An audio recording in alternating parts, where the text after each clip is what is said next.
Day 2 of the trip to bury Grandma, and this building looks awfully like a phallus. Starting the day off strong here at the hotel with a little bit more of Commando. Fell asleep watching it, woke up in the morning, and it was on TV in the relative spot where I fell asleep. And after meditating briefly on the bravery and actions of Arnold Schwarzenegger and getting my mind right, we went to Panda Express for breakfast because we ain't chumps like that. And we got on the road, and then almost immediately we ran into some Model A's, and we were like, why the hell are there 3 Model A's on the road? Let's figure out where they're going. And we followed them like creepers for a little ways, and then they turned off into this hotel, and we're like, oh, they must be staying here. That's cool. They're like traveling in a pack. And then, boy, did we nail it, because there was a bunch in the parking lot. We were like, wait, they all have to be here right together. And there was like some kind of auto show or something that happened later in the day, but we were traveling and we couldn't wait for them to set up. So we just like drove through the parking lot. We were like, let's get our own auto show in.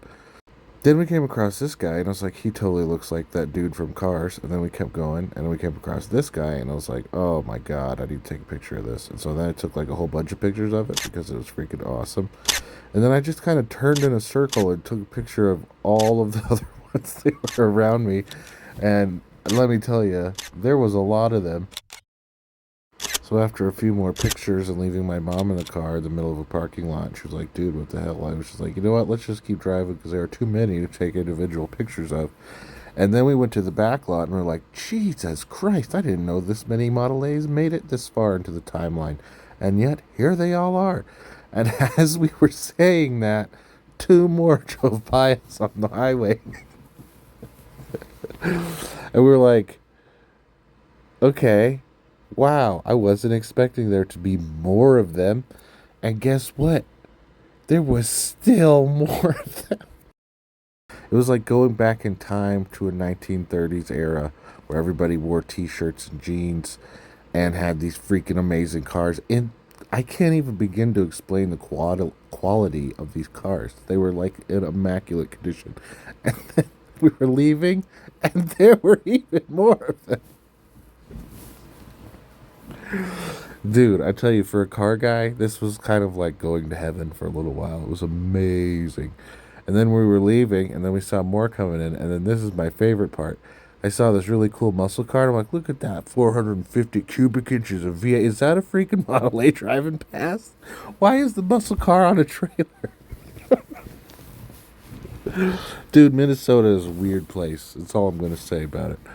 But I appreciate the kind of weird that I'm running into so far. And then this plane was flying really low and slow and kind of suspicious. But, you know, what are you going to do at 10,000 feet?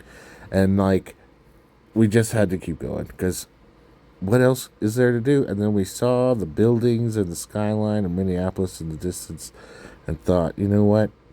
That's pretty fucking cool. And I saw this flag that was like twice as large as any car on the road. So like any good American whose hotel isn't ready to check in yet, we went to a hardware store in a new town because that's always fun to do. And this Menards was freaking humongous. I'll tell you, it was 2 stories. First of all, it was huge. And then it was 2 stories.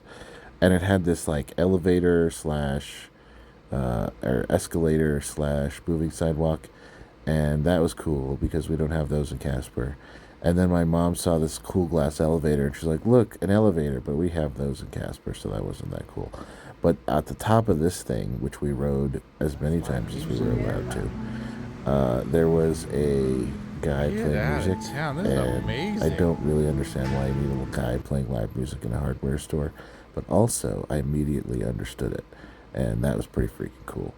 Like I said, it's weird, but like acceptably weird. I have no issue with it. I just don't get it. So we wandered around this place until the majesty wore off, and we made our purchases and skedaddled right out of there.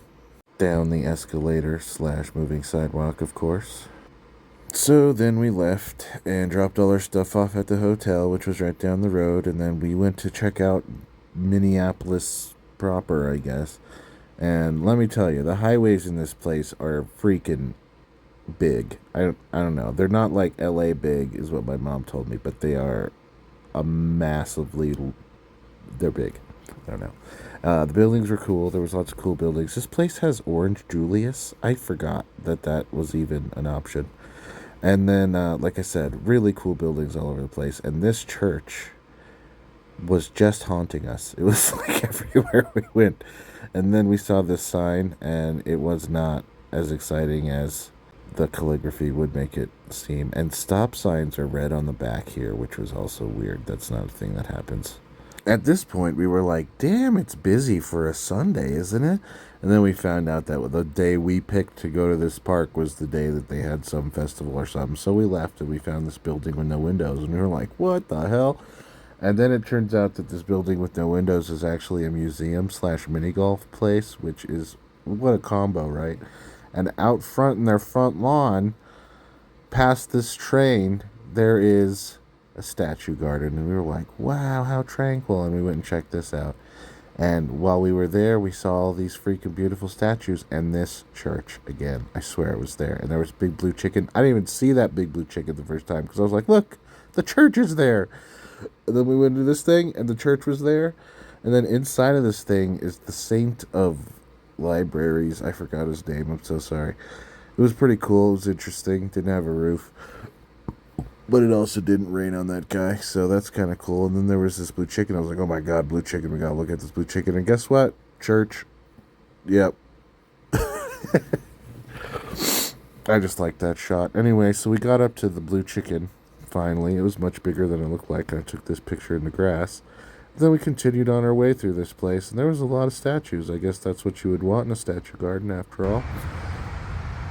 It's this part actually really quick. It's really cool. That was a random chime that just went off when I high-fived the statue, and I thought that was so freaking cool. And then we found the statue of a lady having a pretty bad day, and I thought it was cool. Pretty well executed, I guess, but, you know, bad day. And then we found this, and it was weird. You're supposed to sit in that chair, and I was like, I know a fairy trap when I see one. No thank you, sir. Anyway, so glad I didn't do that. And then we had a hell of a time taking pictures with this guy. We just kept activating slow-mo. I don't understand why. But then we finally eventually got to do the pictures that I wanted to do. And here's the photo shoot. This guy's hard to talk to. I have this picture of me slow-mo walking away from him. Imagine an explosion in the background.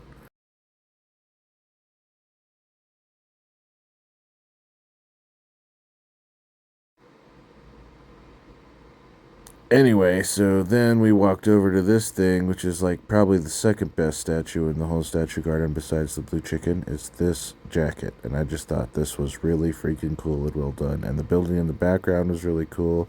And then we were looking at this Adidas symbol, and that's pretty cool. There's the church again. And then I realized these buildings are titanic in nature. They are humongous. Like, you can see the atmosphere around them just looking at them, and I don't know if that effect has like a name or something, but they were a part of the statue garden in my opinion because they were just so large, and I'm not used to large buildings like that, I guess.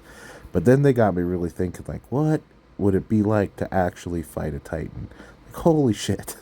So after a full day of touristy things, we got back to the hotel, and I discovered that the new just normal size bathroom for hotels is a half bath thing, and I just wanted to rage about that for a little while. Also, drop ceilings don't belong in bathrooms, just saying. Then I went out to get my mom some chocolate and me some weed, and I found this Zerg looking water tower and this Walgreens that doesn't make any functional sense to me. What is the point of this? I'm sure someone will explain it to me and it'll make perfect sense, but I just don't. I don't know. I don't get it, man. Front doors should be the front door, I guess. I don't know. Also, got back to the hotel, took a shower, and I look at. This is why drop ceilings don't belong in bathrooms, and I feel like this is solid evidence to that point. Also, this shit was everywhere. I'm not a scientist, my guy, okay? Why do I have to deal with specimens before bed? Okay, my guy, my dude, my people who run this place, like, what? How is this acceptable? It was all over the place. I did not. It wasn't like I felt clean after the shower. I just felt less dirty. I don't know, dirty differently. It was horrible. Look at this. Look at this. all along the watchtower, my guy. Like, what the hell? Who is approving all these drop ceilings in these hotels? It's crazy. And then I started thinking about this statue, and I was like, does this statue have mold? Is there an allowable amount of mold that you can have on a statue? How about in a hotel room? And then I laid down. I started watching Harry Potter until I fell asleep. And then when I woke up in the morning, guess what? Harry Potter was still on because that's how live TV works.